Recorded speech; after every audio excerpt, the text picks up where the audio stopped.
Wrdw.com. Click, click. Hey, Jill, what's the matter? Man, this name change is stressing me out. Everyone will know we still specialize in Medicare. Yeah, I know that, but what about this? Are you 64.com?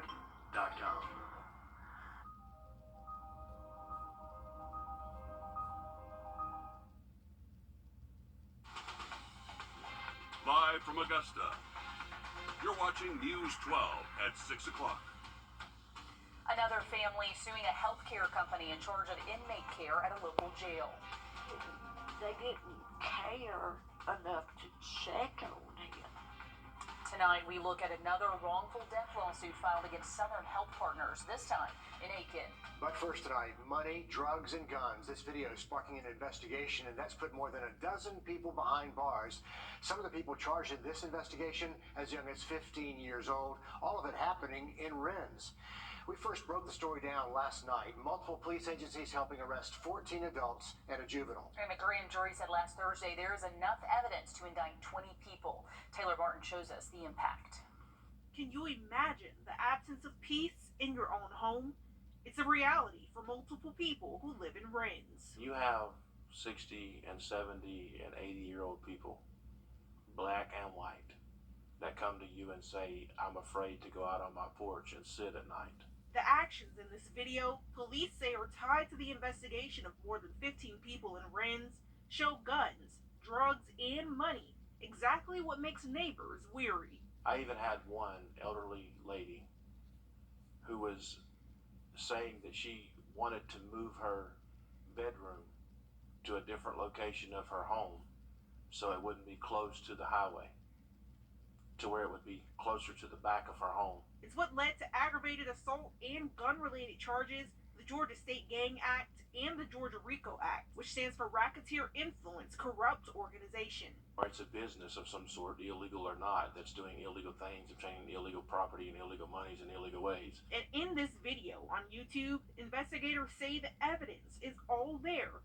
But even beyond this, authorities say there's much more to the story. It's more than we could even fathom to begin with. It was more than what meets the eye and the surface. Investigators say they have intel on dozens of people in the city that have not been mentioned, and additional charges are coming. As for the people in custody already, the oldest is 28, the youngest is 15. Taking a look outside over Grovetown, gorgeous skies tonight after a sunset and a little dip in those temperatures today, Riley. Yeah, definitely saw a lot of differences. Have a look at some even colder temps heading our way in that full forecast in just a bit. Thank you, Riley. A second suspect has turned himself in after a shooting outside the Walmart on Whiskey Road in Aiken. The sheriff's office says 21-year-old Hakeem Gregory is facing several battery, robbery, and weapons charges. Gregory was booked in the detention center yesterday. Police say he was armed and reportedly shot the victim in the shoulder when the victim refused to give up money. Last week, 22-year-old Brandon Buckman was also arrested in connection to the same shooting and also faces a number of charges.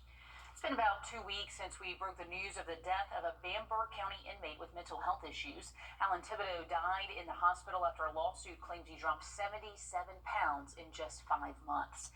His family filed a lawsuit against Bamberg County claiming gross negligence led to his death. Tonight, we're talking with another family who filed a lawsuit against the same medical company that operates in Bamberg.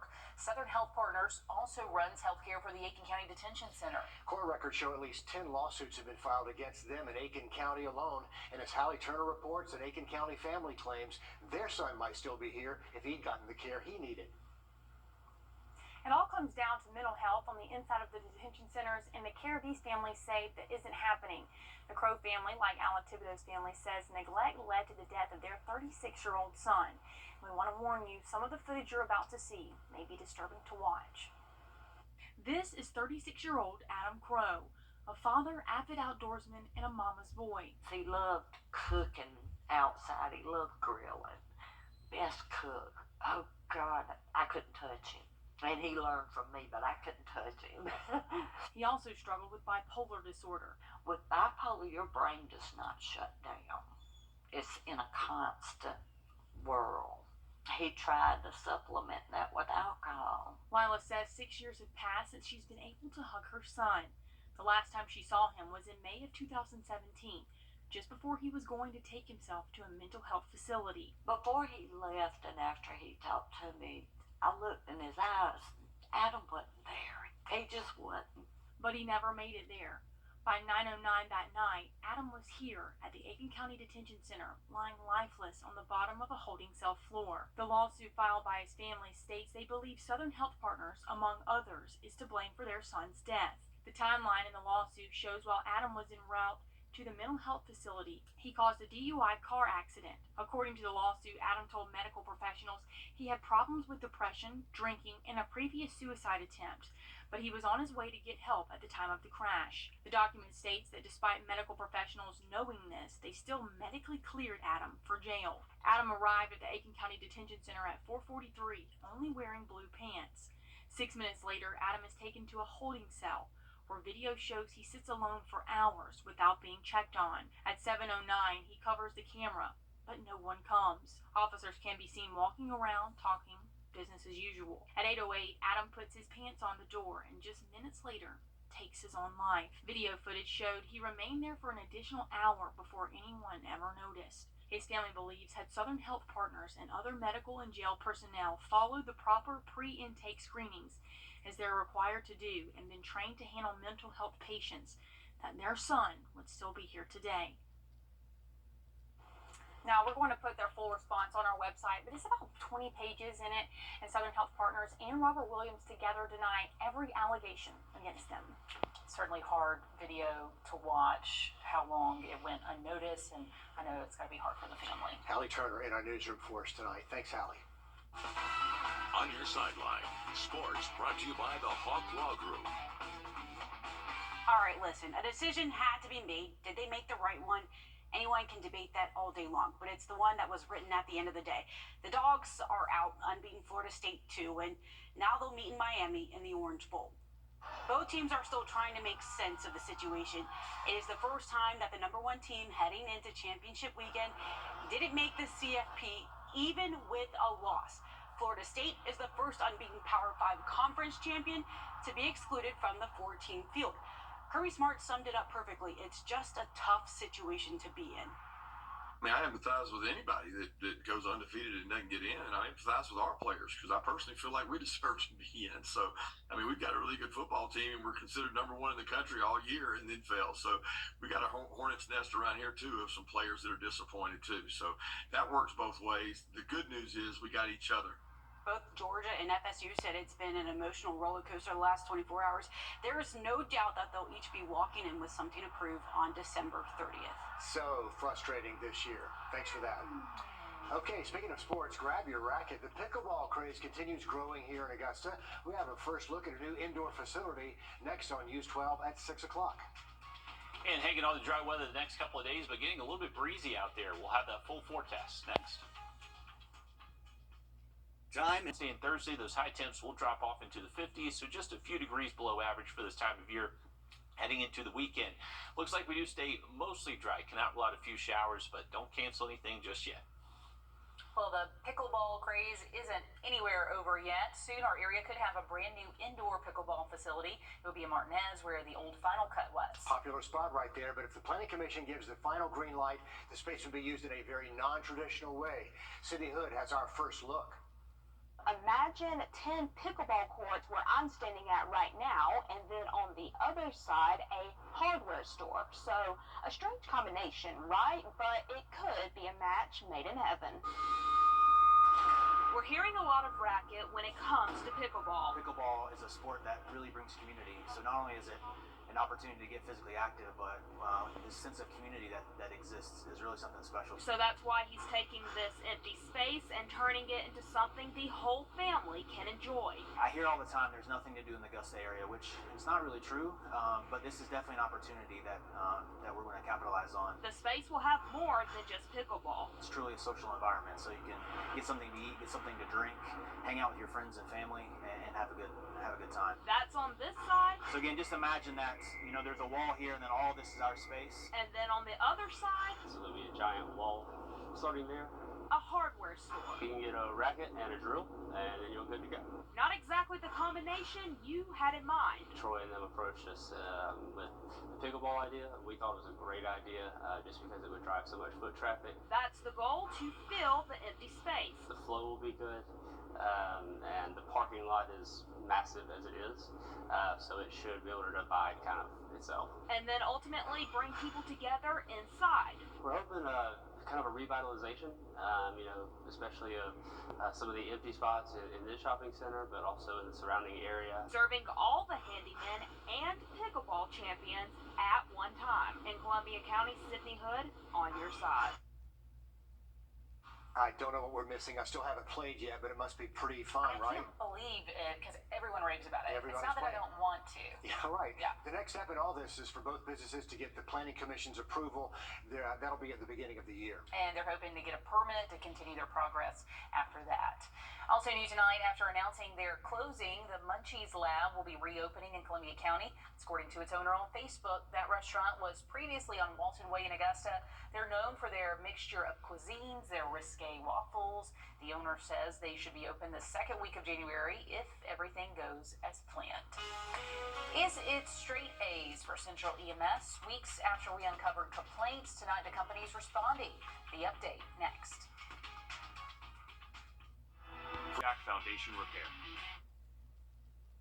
Tonight we're checking with Central EMS just weeks after we uncovered complaints detailed in emails between Augusta's Fire Department and Central EMS. These complaints range from response times to employee investigations. As Craig Allison reports, the ambulance service is now responding with its own report card. In the beginning with Central EMS, it started out as a last-minute midnight call to start service. In a failed Gold Cross deal, commissioners wanted at least 8 ambulances. Flash forward to today, Central EMS has a permanent headquarters on Wrightsboro Road. With the $2 million subsidy, Central's report says they have at least 21 ambulances and more vehicles at the ready. As it goes up, you get a little rattled. At the same time, they're bringing good service to the city of Augusta, Georgia. Commissioner Williams called for a 6-month check-in at tomorrow's commission, but says it's not related to any complaints. I'm not receiving calls about people who've been waiting on an ambulance for 2 hours, about somebody who died waiting on an ambulance, or ambulances sitting at the hospital. We're not getting those stories anymore. Despite the positivity, our previous reporting shows multiple internal investigations inside Central EMS, some slow service with high call volumes, and some issues with tracking response times due to May's cyber attack. Their only reference to this is a sentence saying they don't have any true data on response times and they won't be available till January. Some of that is going to happen. Hopefully we'll get a handle on the situation, and that we'll be able to tell what's happening when it comes to response time. As for if the cost is worth it, the services seem to be pretty good, and hopefully it stays that way. In Augusta, Craig Allison, on your side. Now tomorrow there's going to be a presentation to Augusta commissioners about how Central EMS is doing, basically a progress report for them. As for our story, we did reach out to Central EMS, who deferred any comments on progress to Augusta Fire. Augusta Fire told us just to watch tomorrow's presentation for the latest information. A pro golfer and his wife continue giving back to our community. The Children's Place in Aiken got a big donation today, $500,000, coming from the Kevin and Brittany Kisner Foundation. The money will help the organization build a playground with a mini golf course for the kids right there in front of their new building in Aiken. The executive director over the Children's Place talks about what this really means. It means something so spectacular for kids and even our families too, to be able to have a playground that is both safe and fun. And so we're excited. Ford says the playground should be ready by March of next year, and the new building should be completed by February. For 22 years, this community has helped support the Children's Hospital of Georgia, and we're gearing up for the 23rd annual iHeartMedia Cares for Kids Radio It's Talk. that time again. Zeta Halliburton tells us how you can help make a difference in a child's life. This Thursday and Friday, our station will broadcast live from the lobby of the Children's Hospital of Georgia, telling you how you can support a gym in our community. So the Children's Hospital of Georgia is the area's only hospital dedicated exclusively to children. We've been treating kids for more than 100 years, but our building downtown actually opened in 1998. Every year, about 6,000 kids spend the night at the Children's Hospital and 90,000 come through the outpatient clinics. The Children's Hospital of Georgia is a not-for-profit hospital, so your support is always needed. Our hospital relies on support from the community to be able to provide the programs and services and the tools that our physicians and staff need to take care of these little kids. Kids like Cooper Dickert, who spent his first year of life living at the hospital. Cooper was born early at 28 weeks and had to have several surgeries, including his first one, which was heart surgery at 6 weeks old. His parents, Chris and Krista, say they're forever grateful for the support given to this hospital. We want it to be the best place possible, and that just can't be done without these generous people that are giving to the hospital and allowing for treatments and surgeries and updates, even remodeling, things like that, to make this the best place it can be. We don't want it to just be a children's hospital. We want it to be the best children's hospital. For 3 days, a team will be lined up by a phone ready to take your call. All donations go specifically to support the thousands of kids coming through the doors every year. For the average person out there for Radiothon, it's a great chance to support something that you may not even know about it. You may never even need it. But when you do, you'll be thankful it's there. Reporting in Augusta, Zana Halliburton on your side. We've met so many families like them over the years, and remember, your money, your donation stays right here locally, helping with everything from research to surgical supplies and just things, like she said, to make things fun at the hospital. There is fun at every turn. Even the elevators are fun there. You're right, so yeah. lots of fun to be had to make it not such a scary place for such little kids. And this year's 23rd annual iHeartMedia Cares for Kids Radiothon is December 7th through the 9th. And you can start making those donations right now. You can text CHOG to 51555, or you can head to caresforkidsradiothon.com. We have all of this on our website for you. Do it now before you get busy shopping. Do it, yeah. Absolutely, guys. And we got some great weather over the next couple of days, just a little bit cooler than what we've seen the past couple. Highs in the 60s and 50s. Look at that full 7-day forecast just after the break. The First Alert Team, the best in Georgia. We are excited to announce that the Medicare Specialist is now the 64 Insurance Group. And while we've expanded our portfolio to include other health insurance products, we are still your go-to for all things Medicare. Don't wait until you're 65 to call. Areyou64.com. After a Washington Road. It's fair to say once, and you'll never forget it. Hey, Jill, what's the matter? Man, this name change is stressing me out. Everyone will know we still specialize in Medicare. Yeah, I know that. What about this? Areyou64.com. All right, welcome back. We are still looking at temps in the 60s for most spots. 64 right now in Augusta, 62 in Evans. We should be falling into the 50s the next couple of hours, and then late tonight to early tomorrow morning, it is going to be a little bit of a chillier start to the day. Between 6 and 9 a.m., we should be waking up in the 30s and 40s, and then we'll work our way into highs in the 60s out there tomorrow afternoon. Generally sunny skies the first part of the day, but we may see a few more clouds rolling into the afternoon. Luckily, no rain chances out there. Looking beautiful throughout the day Tuesday. Once we get into the middle of the week, we are going to see our temperatures drop off a little bit. Wednesday, Thursday, those highs will only reach the upper 50s. And then heading into the weekend, looks like we are going to start our warming trend once again. So back with highs in the 60s and possibly close to 70 by Saturday afternoon.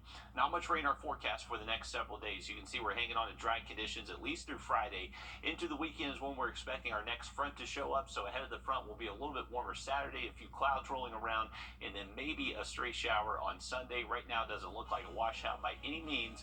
And then by Monday, we're back to dry conditions. First week of December looking pretty good there. Our next live update comes at the top of the hour on NBC 26. Then we're back with more News 12 at 11. We'll see you then.